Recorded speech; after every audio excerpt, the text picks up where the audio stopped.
going with Kansas City as well to cover that 2.5 point spread.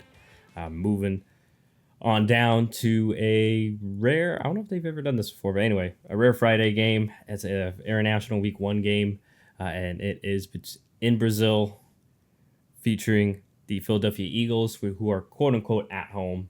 They're also favored. They're favored by 1.5, hosting my Green Bay Packers. So, who do you have here, John, and for how much? Yeah, I'm going to be going with the Philadelphia Eagles here. I'm going with the Green Bay Packers here. The underdog. Only 1.5. Looks like it's a close game. Like you said, it's an interesting one because it's Friday and it's a little bit more rare and all this kind of stuff. None of that is really the reason that I'm actually going with it. It's just simply put, I still think there's some things that Philly has to iron out. And I think that for Green Bay, they're coming in confident after last season, the way that they exceeded expectations. One of the youngest teams in the NFL. I think that they gained a very valuable experience with their playoff run. And so, yeah, ultimately, I just think that, I don't know. I think that Philly's going to maybe come out a little slow. I do think that ultimately Philly at some point will figure it out during the rest of the season. But just in this opening game, I think that Green Bay, LaFleur can come out with a lot of different tricks and do some unique stuff that maybe Philly's not quite ready for, considering how early it is in the season. So, yeah, this one was a tough one to pick, but I am taking Green Bay for 100. Important to note as well, no Devin White for the Eagles, already rolled out, not even going to Brazil.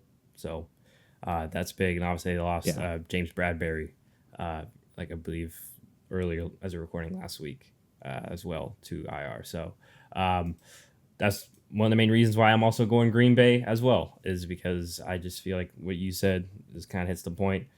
This is a kind of reshuffled Philly defense, and they're talented, yes, but we saw it last year. So was Green Bay. Green Bay's talented. Yes, I know the offensive line does have some questions, but there's still some good there still in regards to Jenkins and some of the other holdovers from last season, and especially added with Josh Jacobs.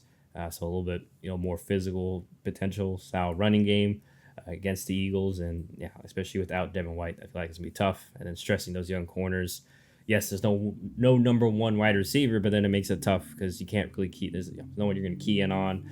And then, as we saw last year, like you mentioned, LaFleur very good at kind of just getting everyone involved in certain. I feel like there's like a couple plays for every guy or opportunities as well for every wide receiver or even the tight ends as well. So, it's going to be tough, like you mentioned, for Philly. Just come out the gates firing, especially with all this pressure and new offensive system as well. So we don't know how well that's going to be ironed out, and obviously new center. I mean, on top of that, those all could be just potential things that they have to work out that will kind of go against them in week 1, especially on foreign soil. So who knows how much the travel time and all that extra media stuff may cut into prep time for the Eagles. So. Both going Green Bay,